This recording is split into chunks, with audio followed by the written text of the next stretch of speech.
जय हिंद दोस्तों, कैसे हैं आप लोग। तो आज हम बात करने वाले हैं साल 2022 में आई एक horror film 8 days of hell के बारे में। दोस्तों ये फिल्म एक एंथोलॉजी फिल्म है जहां 8 लोगों की अलग अलग कहानी दिखाई गई है और उनकी मौतें कैसे होती हैं ये बताया गया है। इस कहानी में कुछ ट्विस्ट और टर्न्स भी हैं जिसे देख के आपको अच्छा लगेगा, तो आप इस वीडियो को अंत तक जरूर देखिएगा। दोस्तों हाल ही में हमने बीए और हैलोवीन मूवी को एक्सप्लेन किया है, तो अगर आपने उसे नहीं देखा है तो आप उसे जरूर देखिएगा, लिंक आपको पिंड कॉमेंट में मिल जाएगा। फिल्म की स्टार्टिंग में हमें जेजे नाम का एक एक्टर दिखाया जाता है जो कि एक डायरेक्टर के पास ऑडिशन देने आया था। तभी उस डायरेक्टर की सेक्रेटरी वहां पे आती है और उस एक्टर को अपने साथ ले जाती है। जब जेजे वहां पे जाता है तो डायरेक्टर उससे कहता है कि उसका रोल एक डिटेक्टिव का होगा, तो वो बिल्कुल उस रोल में घुस जाए और एक्टिंग करके दिखाए कि आखिर वो उसे कैसे परफॉर्म करेगा। जेजे जब उस रोल को परफॉर्म करता है तो वो बहुत ज्यादा शर्मा रहा होता है, जिसे देख के डायरेक्टर उससे कहता है कि वो इस रोल के लिए सूटेबल नहीं है, इसीलिए वो उसे वहां से भगा देता है और उससे कहता है कि वो इस फिल्म में काम नहीं कर सकता। जेजे जब वहां से जा रहा होता है तो उसे एक मैगजीन नजर आती है जिसके ऊपर एक डेविलिश मेथड एक्टर की तस्वीर बनी थी। वो उसे रख लेता है और उसके बाद डेविल बार नाम की एक जगह पे जाता है ड्रिंक करने के लिए। जब वो ड्रिंक कर लेता है तो उसे नशा हो जाता है और वो उस मैगजीन की तरफ देखता है तो उसे पता चलता है कि वो मेथड एक्टर उससे बातें कर रहा है। वो उससे कहता है कि अगर उसे वो रोल चाहिए तो वो खुद को डिटेक्टिव समझे और दोबारा डायरेक्टर के पास जाए ऑडिशन देने के लिए। ये सुनकर जेजे तुरंत उस सेक्रेटरी को कॉल करता है और उससे कहता है कि वो दोबारा ऑडिशन देने के लिए आ रहा है। फिर वो डायरेक्टर के पास पहुंचता है और उसके सामने ऑडिशन देता है, जहाँ पे वो बहुत ही अच्छा एक्ट परफॉर्म करता है जो कि डायरेक्टर को बहुत ज्यादा पसंद आता है। लेकिन अंत में एक सीन होता है जहाँ पे वो अपनी गन निकाल के सामने वाले बंदे को मार रहा था और इसी सीन को करने के लिए जब वो अपने जेब में हाथ डालता है तो उसके अंदर एक असली गन होती है और वो बिना कुछ सोचे समझे उसे शूट कर देता है, जिससे वो डायरेक्टर मारा जाता है। जब उसकी सेक्रेटरी वहां पहुंचती है तो उसे देख के जोर से चिल्लाती है और इसी के साथ पहला दिन खत्म होता है। वो सेक्रेटरी प्रिसिला नाम की एक लड़की को फोन करती है और उसे बताती है कि उसका डायरेक्टर मर चुका है, जिसकी वजह से वो उसकी जगह पे आ गई है और अब वो उसकी कंपनी संभालेगी। प्रिसिला उससे पूछती है कि आखिर ये सब कैसे हुआ, तो वो उसे बताती है कि जेजे नाम का एक बंदा है जो कि बहुत ही चार्मिंग है और उसने उसे मार दिया है, जिसकी वजह से अब वो कंपनी उसकी हो गई है। ये सुन के प्रिसिला उससे कहती है कि वो उस बंदे से मिलना चाहती है, तो सेक्रेटरी उसके लिए अपॉइंटमेंट फिक्स कराती है और जेजे को बताती है कि वो उससे मिलने जाए। रात को जेजे जब उसके घर में पहुंचता है तो देखता है कि उसने अच्छे कपड़े पहने हुए हैं। वो लड़की उससे कहती है कि वो उसके लिए यहाँ पे एक एक्टिंग क्लासेस दे, लेकिन जेजे के दिमाग में कत्ल करने का भूत सवार था, इसीलिए वो अपनी गन निकालता है उसे जान से मारने के लिए। ये देख के वो लड़की उससे कहती है कि वो पहले ड्रिंक कर ले, उसके बाद वो उसे मारे। और जब जेजे वो ड्रिंक पीता है तो वो वहीं पे बेहोश हो जाता है। जब उसकी आंखें खुलती हैं तो वो अपने आप को बेड से बंधा हुआ पाता है और लड़की उसके ऊपर बैठी होती है जो कि उससे कहती है कि उसे बहुत तेज भूख लगी है और वो उसका खाना है जो कि बहुत ही ज्यादा स्वादिष्ट है। ये कह के वो एक जायंट ग्रास ऊपर में बदल जाती है जो कि उसे काट के खाने लगती है, जिससे जेजे की वहीं पे मौत हो जाती है। उसे खाने के बाद वो सेक्रेटरी को फोन करती है और उससे कहती है कि उसे उसकी ऑफरिंग काफी पसंद आई और वो और भी लोगों को भेजे उसके पास ताकि वो उन्हें खा सके। तभी उन सेक्रेटरी के पैर पे एक टैटू देखते हैं, जिससे हमें पता चलता है कि वो भी एक इंसेक्ट है जो कि इंसानों के बीच वहां पे रह रही है। ये दिन खत्म होने के बाद हमें डे 3 दिखाया जाता है। हमें एक कातिल दिखाया जाता है जो कि बहुत ही रिलीजियस होता है, लेकिन वो उन लड़कियों को पकड़ के मारता है जो कि उस कल्ट की मेंबर हैं, जो कि इंसान बनने का नाटक करती हैं और असली में वो इंसेक्ट होती हैं। इधर प्रिसिला एक पार्टी में होती है जहाँ वो सेलिब्रेट कर रही थी और कुछ देर बाद वो पार्किंग लॉट में जाती है घर जाने के लिए। तभी वो कातिल वहां पे आके उसे पकड़ लेता है और उसे जान से मार डालता है और उसके बाद वो डेविल का साइन बना के उसमें आग लगाता है और उस आग में उसे फेंक देता है। उस लड़की को मार के वो बहुत ज्यादा रोता है, मानो कि वो ये काम करना ना चाहता हो। वो चर्च में जाता है और फादर से अपने सिंस को कन्फेस करता है, तो फादर उससे कहता है कि वो चिंता ना करे, जो भी उसने किया है उसकी सजा उसे जरूर मिलेगी। वो कातिल फादर को बताता है कि वो ऐसा पहले नहीं था, बचपन में उसके माता पिता उसे बहुत ही मारा पीटा करते थे, जिसकी वजह से वो ऐसा हो गया है। इस उनके फादर उसे एक पंपकिन देता है जिसके अंदर कैंडल जल रही थी। ये देख के वो हैरान हो जाता है और जब वो फादर की ओर देखता है तो उसे पता चलता है कि वो खुद डेविल है। फिर हमें डे 4 की कहानी दिखाई जाती है, जहाँ वो कातिल स्ट्रीट पे होता है और वो अपने सामने एक प्रोस्टिट्यूट को देखता है, जिसके पास जाके वो उसे अप्रोच करने लगता है, लेकिन वो प्रोस्टिट्यूट उससे कहती है कि वो उसके साथ नहीं चलेगी। ये सुन के उसे बहुत गुस्सा आता है तो वो उस प्रोस्टिट्यूट का पीछा करने लगता है। इधर हम कार में बैठे एक आदमी को देखते हैं जो कि बहुत ही ज्यादा डरा हुआ था और जब वो उस कातिल को देखता है तो न जाने क्यों वो उसे मारना चाहता है। वो गाड़ी से निकल के उसे अपनी डिक्की में डाल देता है और उसे किडनैप करके अपने घर में ले जाता है। वो कातिल उससे पूछता है कि आखिर वो उसे यहाँ पे क्यों लाया है, तो वो उसे बताता है कि वो उस पे कई दिनों से नजर रख रहा था और उसे पता चला कि वो मासूम लड़कियों को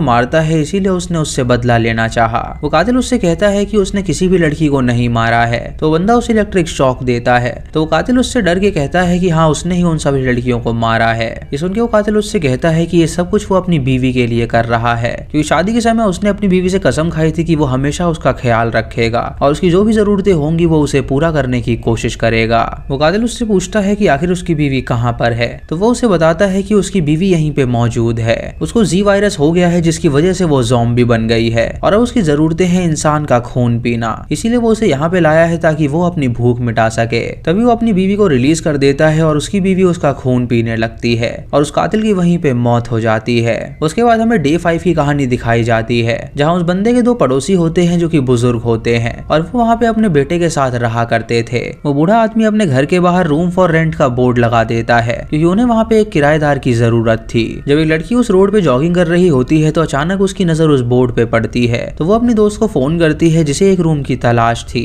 वो उससे कहती है कि उसने एक ऐड देखा है तो वो उनसे बात कर सकती है और उसे वो उनका नंबर भी भेज देती है ताकि वो उनसे बात कर सके। रात को वो लड़की वो रूम देखने के लिए उनके घर पहुंचती है जहाँ वो कपल उसका स्वागत करते हैं और उससे कहते हैं कि उनका रूम बहुत ही अच्छा है। उस लड़की को वहाँ पे एक तस्वीर नजर आती है तो वो उनसे पूछती है कि ये किसकी तस्वीर है, तो वो उसे बताते हैं कि ये उनके बेटे की तस्वीर है जो कि एक पेंटर है और वो यहाँ पे कम आता जाता है। वो लड़की वहाँ पे एक तस्वीर भी देखती है जो कि उल्टी करी हुई थी, तो वो उन्हें बताते हैं कि ये उनके बेटे की ही तस्वीर है। उसके बाद वो उसे उनका रूम दिखाने के लिए ले जाते हैं और लड़की वो रूम देख के बहुत खुश होती है और उनसे कहती है कि वो कल से यहाँ पे रहने आ रही है। तभी उनके घर में फोन बजता है तो वो लेडी कॉल को उठाती है जहाँ पे उसका बेटा होता है जो कि उससे कहता है कि उसे भूख लगी है। उसकी माँ उससे कहती है कि उसका डिनर तैयार है तो वो जल्दी से घर में आ जाए। तभी हम उसके बेटे को देखते हैं जो कि उनके घर के बाहर आ जाता है और जब वहाँ पे फुल मून आता है तो वो एक वेयरवुल्फ में तब्दील हो जाता है, जिससे हमें पता चलता है कि उसका बेटा एक वेयरवुल्फ है। वो अपने घर की डोर बजाता है ताकि उसके लिए दरवाजा खुल सके, तो लड़की उस बूढ़े कपल से कहती है कि वो खुद जा रही है दरवाजा खोलने के लिए। जब वो वहाँ पे जाती है तो वो दरवाजा खोलती है और अपने सामने वो वेयरवुल्फ को देख के काफी डर जाती है जो कि उस पे हमला करके उसे मार डालता है।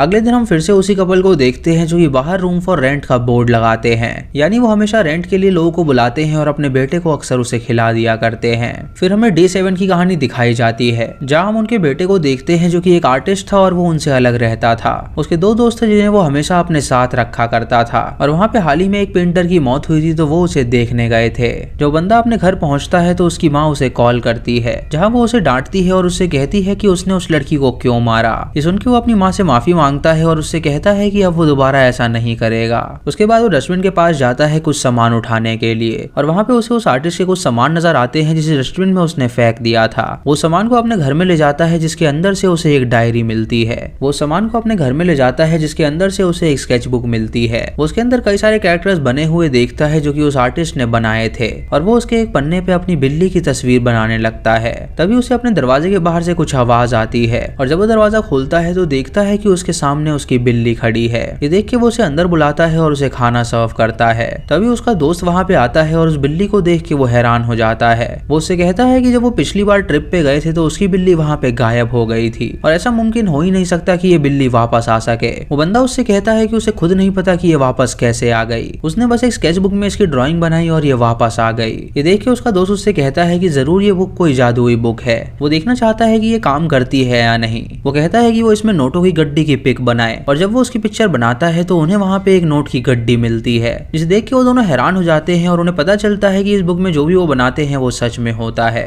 उसका दोस्त उससे कहता है कि वो इसमें और भी ज्यादा नोट बनाए, लेकिन वो बंदा उसे बताता है कि इसमें अब आखिरी पन्ना ही बचा हुआ है। सुन के उसका दोस्त उससे कहता है कि वो जो कुछ भी बनाए वो बहुत ही वाइजली बनाए और ये कह के वो वहाँ से चला जाता है। उस बंदे को अपनी गर्लफ्रेंड की याद आ रही होती है जो 3 साल पहले उसे छोड़ के चली गई थी। उसे याद करते करते उसकी ड्राइंग बनाता है ताकि वो उसकी जिंदगी में वापस आ सके। तभी उसके दोस्त का उसे कॉल आता है और वो उससे पूछता है कि आखिर उसने क्या बनाया, तो वो उसे बताता है कि उसने अपनी एक्स को बनाया है क्योंकि वो चाहता है कि वो उसकी जिंदगी में वापस आ जाए। तभी उसकी डोरबेल बजती है मानो कि उसके दरवाजे पे उसकी गर्लफ्रेंड आ गई हो। ये सुन के वो उसे आंसर करने जाता है तो उसका दोस्त उससे कहता है कि वो उस दरवाजे को बिल्कुल ना खोले। वो बंदा उससे पूछता है कि आखिर वो ऐसा क्यों कह रहा है, तो वो उसे बताता है कि उसकी गर्लफ्रेंड की 1 साल पहले ही मौत हो चुकी है। उसने अपनी आत्महत्या कर ली थी और उसने ये बात उससे छुपाई थी क्योंकि अगर वो उसे बताता तो उसे बहुत ज्यादा दुख होता। ये सुन के वो बंदा बहुत डर जाता है और गेट खोलता है जहाँ उसे अपनी गर्लफ्रेंड की आत्मा नजर आती है जो कि उस पे हमला कर देती है। उसका दोस्त तुरंत भागते हुए वहाँ पे आता है ताकि वो उसकी जान बचा सके, लेकिन जब वो वहाँ पे पहुंचता है तो उसे उसके दोस्त की लाश मिलती है।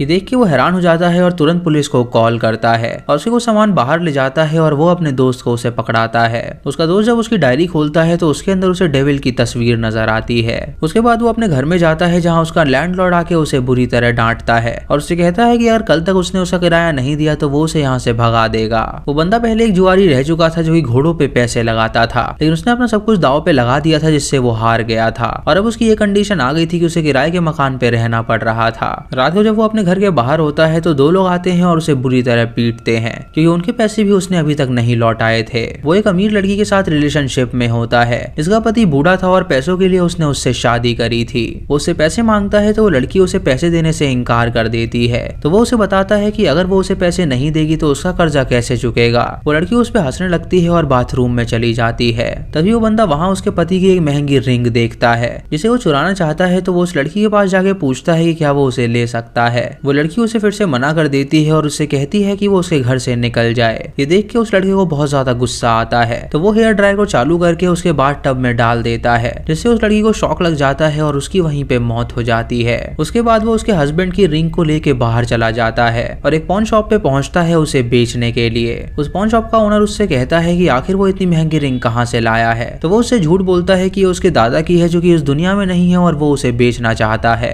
ये सुन के वो शॉप ओनर उससे कहता है कि वो उसे एक डील देना चाहता है। वो जानता है कि वो गैम्बलर है तो वो एक गेम खेले और अगर वो उस गेम में जीत गया तो वो उसे $10,000 देगा। ये सुन के वो बंदा गेम खेलता है लेकिन वहाँ पे वो डेविल की तस्वीर देखता है जिससे वो काफी डर जाता है और सोचता है कि आखिर वो कहाँ पर आ गया। तभी वो शॉप ओनर की तरफ देखता है जो कि डेविल था और वो उससे कहता है कि उसकी दुनिया में उसका स्वागत है। वो उसे हेल में गिरा देता है जिससे वो वहीं पे मर जाता है और इसी के साथ ये मूवी यहीं पे खत्म हो जाती है। तो दोस्तों ये थी anthology film 8 days of hell. आपको ये कैसी लगी आप हमें कमेंट सेक्शन में जरूर बताइएगा। चैनल पे नए हैं तो सब्सक्राइब करें और बेल आइकॉन दबाएं नोटिफिकेशंस के लिए। और दोस्तों वीडियो को लाइक और शेयर करना बिल्कुल मत भूलिएगा। तो मैं मिलता हूँ आपको अगली वीडियो में, तब तक के लिए जय हिंद।